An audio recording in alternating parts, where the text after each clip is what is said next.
నమస్తే. ఇప్పుడు మీరు చూడబోతున్న వీడియో ఖచ్చితంగా మీకు ఉపయోగపడుతుంది, నచ్చుతుంది కూడా. మరి మీకు నచ్చిన విషయం నాకు తెలియాలి అంటే ఈ వీడియోని మీరు లైక్ చేయాలి, షేర్ చేయాలి, అలాగే మన ఛానల్‌ని సబ్స్క్రైబ్ చేయాలి. మీ సపోర్ట్‌ని నాకు అందిస్తారు కదా! ఓకే.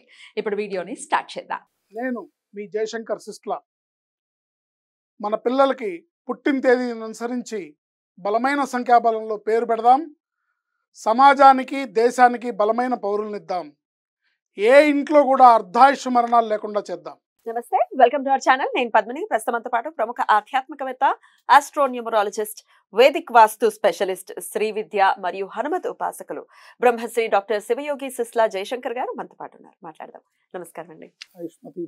సార్, ప్రతి మాసంలో కూడా శుక్లపక్షం అంతా కూడా చాలా వైశిష్ట్యంతోనే ఉంటుంది. ఖచ్చితంగా శుక్లపక్షంలో వచ్చేటటువంటి తిథులకి చాలా పెద్ద పీటను వేస్తూ ఉంటుంది. ఎందుకంటే అది అష్టమి అవ్వచ్చు, షష్ఠి అవ్వచ్చు, చతుర్థి అవ్వచ్చు కదండి. ఇప్పుడు వస్తోంది అష్టమి వస్తోంది.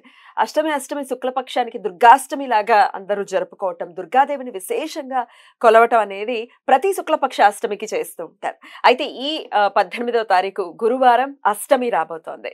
ఈ అష్టమి కూడా ఏం వైశిష్ట్యాన్ని కలిగి ఉంది, ఎట్లాంటి బాధలు తొలగిపోవటం కోసం ఈ అష్టమిని వినియోగించుకోవచ్చు చెప్తారండి. ఈ అష్టమి 18వ తారీఖు. న్యూమరాలజీ ప్రకారం చూసుకుంటే 18 అంటే 9. ఓకే, 9 అంటే కుజుడు. అష్టమి నక్షత్రం అశ్విని నక్షత్ర ప్రయుక్త అష్టమి. వారం గురువారం.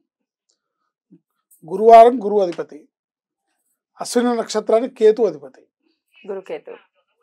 గురుకేతువుల కాంబినేషన్. సో ఈ రోజు అంటే మనం మకర సంక్రమణ నుంచి గతంలో చెప్పుకున్నాం, షష్ఠి గురించి చెప్పుకున్నాం, ఇప్పుడు అష్టమి గురించి. విశేషమైన రోజు ఇది కూడా. గురువారం అష్టమి అశ్విని నక్షత్రంతో కూడుకొని రావడం అనేది విశేషమైన రోజు. దీన్ని ఎవరికి బాగా వినియోగించుకోవచ్చు అంటే, ఎవరైతే మేము జీవితంలో అష్ట కష్టాలు పడుతున్నాము, మా జీవితం మా కుటుంబం అష్టదిగ్బంధనలో ఉంది, మాకు ఎటుపోవడానికి దారి దొరకట్లేదు, అమ్మాయి పెళ్లి చూస్తే ఇలా ఉంది, అబ్బాయి ఉద్యోగం చూస్తే అలా ఉంది, ఆయన ఆరోగ్యం చూస్తే ఇలా ఉంది అని ఎవరైతే ఒక కుటుంబంలో అన్ని సమస్యలతో సతమతం అవుతూ ఉన్నారో వాళ్ళకి ఇది గొప్ప వరంగా భావించవచ్చు మనం ఈ అష్టమి తిథిని. విశేషంగా వీళ్ళు దత్తాత్రేయుడు ఆరాధన చేయడం అనేది ఆ రోజు చాలా విశేషం. దిగంబర దిగంబర శ్రీపాదవల్లభ దిగంబర, దిగంబర దిగంబర నృసింహ సరస్వతి దిగంబర, దిగంబర దిగంబర దత్తాత్రేయ దిగంబర, ఈ నామత్రయ మంత్రంతో ఆ రోజుల్లో వీళ్ళు చేసుకోవడం ద్వారా అద్భుతమైన ఇది రిలీఫ్ లభిస్తుంది వాళ్ళకి. ఇలా దత్తాత్రేయుడిని స్మరిస్తూ కొంతమందికి ఇప్పుడు మీరు అన్నట్టు దుర్గాదేవిని ఆరాధించే ఉంటుంది, దుర్గా అమ్మవారిని కూడా ఆరాధించవచ్చు ఏంటి. కానీ ఈరోజు విశేషంగా గురువారం అశ్విని నక్షత్రం 18వ తారీఖు రావటం అనేది, దీన్ని దత్తాత్రేయుడు ఆరాధన బాగా చేసి ఎవరైతే అష్టకష్టాలు పడుతున్నాం అనుకుంటున్నారో మీకున్నంతలో అన్నదానం చేయండి ఏంటి. మీరు ఎంతమందికి పెట్టగలిగితే ఆ రోజు మీ శక్తి కొలది, శక్తి వంచన లేకుండా. అంటే ఇప్పుడు మా దగ్గర 1000 రూపాయలు ఉన్నాయండి, ఇప్పుడు ఇవి ఖర్చు అయిపోతే మళ్ళీ లేవు అనుకుంటే పర్వాలేదు, పెట్టండి ఏంటి, వస్తుంది ఏంటి. ఆ రోజు విశేషమైన దత్తాత్రేయుడు నామాన్ని తీసుకుని దత్తాత్రేయుడికి మీ శక్తి కొలది పూజ ధ్యానము స్మరణ చేసుకొని అన్నదానం చేయండి. చాలా విశేషమైన ఫలితం లభిస్తుంది. ఏదన్నా గుళ్ళో ఏదన్నా అన్నదానానికి మీరు కట్టగలిగినా కూడా కట్టుకోవచ్చు, లేదా మీరు ఇంట్లో వండి పెట్టవచ్చు.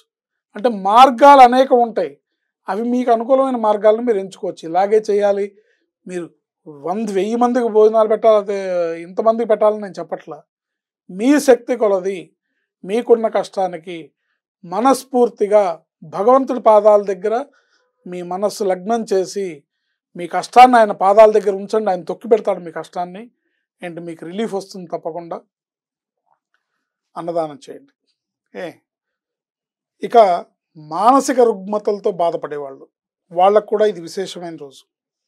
అంటే మానసికంగా నాకు ఏ లోటు లేదండి, మాకు డబ్బు ఉంది, దేనికి లోటు లేదు, కానీ మాకు మానసికమైన టెన్షన్స్, మానసికంగా ఇబ్బందులు ఉన్నాయి, మనసు ఎప్పుడూ బాగుండదండి అనే వాళ్ళు ఉలవల్ని నానబెట్టి, ముందు రోజు నానబెట్టి గోమాతకు తినిపించాలి.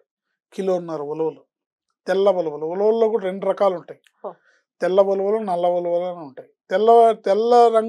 తెల్ల ఉలవలు అంటే తెల్లగా ఉండవు, అవి కాపర్ కలర్లో ఉంటాయి. కాపర్ కలర్ ఏంటి, నల్ల ఉలవలు నల్లగా మినుముల్లాగా ఉంటాయి. ఏంటి, సో ఆ తెల్ల ఉలవలను తీసుకొని ముందు రోజు నానబెట్టి గోమాతకు పెట్టాలి. ఏంటి, ఎవరైతే విపరీతమైన కష్టాల్లో ఉన్నామో, అసలు మాకు దారి దొరకట్లేదు, మాకు ఈ కష్టాల్లోంచి ఎప్పుడు బయటపడతాం భగవంతుడా, మేము అసలు ఈ జీవితంలో ఇలాంటి కష్టాల్లోంచి బయటపడతామా లేదా అనే ఇది ఉన్నవాళ్ళు, మీకు 7 గుర్రాలు, తెల్లటి గుర్రాలు పరిగెడుతున్న పోస్టర్స్ దొరుకుతాయి, 7 హార్సెస్. ఆ 7 హార్సెస్ పోస్టర్లు ఒక 7 తీసుకొచ్చి పంచిపెట్టండి. ఎవరికి? మీ ఇంట్లో ఉండాలి, మీరు ఎవరికైనా ఎవరికైనా ఇవ్వచ్చు. ఎవరింటికి అది వెళ్ళినా అది మంచి జరుగుతుంది. పెట్టుకోవచ్చు అండి హార్స్ ఫోటో? పెట్టుకోవచ్చు. ఈ 7 హార్సెస్ పరిగెత్తే అంతే రన్నింగ్ లో ఉండాలి అవి. ఏంటి, ఆ రన్నింగ్ లో ఉండి 7 కూడా వైట్ హార్సెస్ ఉంటాయి, అవి తీసుకొచ్చి పంచిపెట్టాలి. 7గురికి పంచిపెట్టండి. ఏంటి, ఎందువల్ల అండి, ఎలాంటి పరిస్థితి ఉంటుంది ఇలా పంచిపెట్టాలి? వాళ్ళ ఇంటికి అదృష్టం పరిగెత్తుకుంటూ వస్తుంది. ఏంటి, అదృష్టాన్ని తీసుకొస్తాయి ఆ అశ్వాలు. ఏంటి, అందుకని మీ కష్టాలకి మార్గం దొరుకుతుంది, కష్టాల పరిష్కారం అయ్యి మార్గం దొరుకుతుంది. మీరు ఒక గుర్రం మీద ఒక యోధుడు వెంటాడుతుంటే శత్రువు ఎలా పారిపోతాడో మీ కష్టాలు అట్లా పారిపోతాయి. ఏ దిక్కును పెట్టమంటారండి ఆ పర్టికులర్ పోస్టర్? ఉత్తరం దిక్కున. ఉత్తరం దిక్కున పెట్టాలి. నార్త్ సైడ్ పెట్టుకోవచ్చు. అలాగే ఈ గుర్రాలు అంటే డెఫినెట్ గా ఈ కురుక్షేత్రంలో జరిగేటటువంటి ఆ యుద్ధ అట్లాంటివి కూడా పెట్టకూడదండి. అటువంటి పెట్టకూడదు. అసలు కురుక్షేత్ర సీనరీ ఇంట్లో పెట్టకూడదు. కృష్ణుడు ఉంటాడు, కృష్ణుడు బాగా ముగ్ధ మనోహరంగా ఉన్న ఫోటోలు చాలా ఉంటాయి. బాలకృష్ణుడు అట్లాంటి ఫోటోస్ వద్దు కదా, పెట్టకూడదు. కురుక్షేత్ర సన్నివేశాన్ని గీతోపదేశం చేసేటప్పుడు కృష్ణ భగవానుడు చాలా మంది కృష్ణుడు బోధిస్తున్నట్టుగా అర్జునుడు వింటున్నట్టుగా పోస్టర్ పెడతారు, కానీ అది ఎక్కడ జరిగింది? కురుక్షేత్రం. బ్యాక్గ్రౌండ్ లో ఆ కురుక్షేత్ర యుద్ధ సన్నివేశాలు ఉంటాయి, అది పెట్టకూడదు. ఇంట్లో పెట్టుకోకూడదు. ఎక్కడైనా దేవాలయం మీద పెట్టుకోవచ్చు. దేవాలయం మీద చాలా మంది శిల్పాలతో చెక్తారు, లేకపోతే ప్లాస్టర్ ఆఫ్ ప్యారిస్ తో చేస్తారు. దేవాలయం మీద అలాంటి సీనరీస్ చిత్రీకరించవచ్చు, మన ఇంట్లో పెట్టుకోకూడదు. ఇంట్లో సంహార ప్రక్రియతో ఉన్న, ఇప్పుడు కొంతమంది తెలిసి తెలియక హిరణ్యకశిపుడిని చీల్స్తున్న నరసింహస్వామి ఫోటో పెట్టుకుంటారు, అది కూడా పెట్టుకోకూడదు. చాలా మంది తెలిసి తెలియక వాస్తు దోషాలకి నరసింహస్వామి ఫోటో గుమ్మంలో పెట్టమని చెప్తారు. బయటైనా లోపలైనా ఎక్కడైనా కూడా సంహార ప్రక్రియ ఇంట్లో పెట్టకూడదు. హిరణ్యకశిపుడిని ఒళ్ళో వేసుకుని ఆయన చీల్చే ఉగ్ర నరసింహస్వామి రూపాన్ని ఫోటో పెట్టుకోమని చెప్తారు వాస్తు దోషాలకి. ఇది చాలా దోషం, పెట్టుకోకూడదు. లక్ష్మీ నరసింహస్వామి ఫోటో పెట్టుకోవచ్చు. ప్రశాంత చిత్తులై ఉన్నటువంటి ప్రసన్నవదనంతో ఉన్న స్వామి ఫోటో పెట్టుకోవచ్చు. ఏంటి, అట్లాగే కృష్ణుడిది కూడా ముగ్ధ మనోహర స్వరూపమైంది.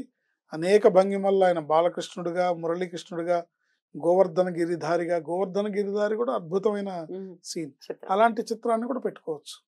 అట్లా చేసుకోవడం ద్వారా బాగా ఆర్థిక సమస్యలు ఉన్నాయి, బాగా అష్టకష్టాలు పడుతున్నాం అనే వాళ్ళు అన్నదానం చేయండి. కేవలం మానసిక రుగ్మతలు ఉన్నాయని మాత్రం అని భావించే వాళ్ళందరూ ఉలవల్ని గోమాతకి తినిపించండి. ఏంటి, తర్వాత తాలింపు శనగల్ని సాయిబాబా గుళ్ళో పంచిపెట్టాలి. ఏంటి, తాలింపు శనగలు చక్కగా మీరు ముందు రోజే తీసుకొచ్చి నానేసి శనగల్ని తాలింపు వేసి సాయిబాబా గుళ్ళో పంచిపెట్టాలి. ఎందుకు సాయిబాబా గుడి అని చెప్తున్నామంటే, మీరు తీసుకెళ్ళిన నైవేద్యం పెట్టే అవకాశం అక్కడ ఒకటే ఉంటుంది. మీరు శివాలయానికో రామాలయానికో తీసుకెళ్తే మీరు ఇంటి నుంచి వండి తీసుకెళ్ళిన నైవేద్యం పెట్టకూడదు కూడా. సో అక్కడ కలియుగ దేవుడుగా చెప్పబడుతున్న సాయిబాబా గారి గుళ్ళు అన్ని పనికి వస్తాయి కాబట్టి అక్కడ ఆయనకి సమర్పించి ఆయనకి నివేదించి అక్కడ పంచిపెట్టాలి. అందరికి పంచిపెట్టాలి. మీరు ప్రసాదంగా కొంచెం తీసుకోవచ్చు, కానీ ఇంటికి తీసుకెళ్ళి మళ్ళీ ఇంకా మిగతా వాళ్ళకి పంచిపెడదామని ఇంటికి తీసుకురాకూడదు. గుళ్ళో పంచిపెట్టాలి. ఏంటి, దిగంబర శ్రీపాదవల్లభ దిగంబర నృసింహ సరస్వతి దిగంబర దిగంబర దిగంబర దత్తాత్రేయ దిగంబర ఈ మంత్రాన్ని స్మరిస్తూ ఆ రోజుని మీ అష్ట కష్టాలని ఏంటి పారిపోయేలా చేసే అద్భుతమైన దత్తాత్రేయ నామస్మరణతో మీరు ఆ రోజు గడిపి ఈ ప్రక్రియలు చేస్తే అద్భుతంగా మీరు మీ కష్టాల నుంచి బయటపడతారు. Beautiful sir, beautiful. చాలా చాలా స్పెషల్ డే రాబోతోంది కాబట్టి ప్రతి ఒక్కరూ కూడా ఈ రోజును వినియోగించుకోవాలని మనస్ఫూర్తిగా మనవి చేస్తూ మాకింత చక్కటి రోజుని ఇంత వైశిష్ట్యం ఉంది అని ప్రేక్షకులు తెలియజేయాలని మీరు మాకు అందించడం జరిగింది. మీకు కూడా కృతజ్ఞతలు తెలియజేస్తూ thank you so very much sir. నమస్తే. ఆయుష్మతి.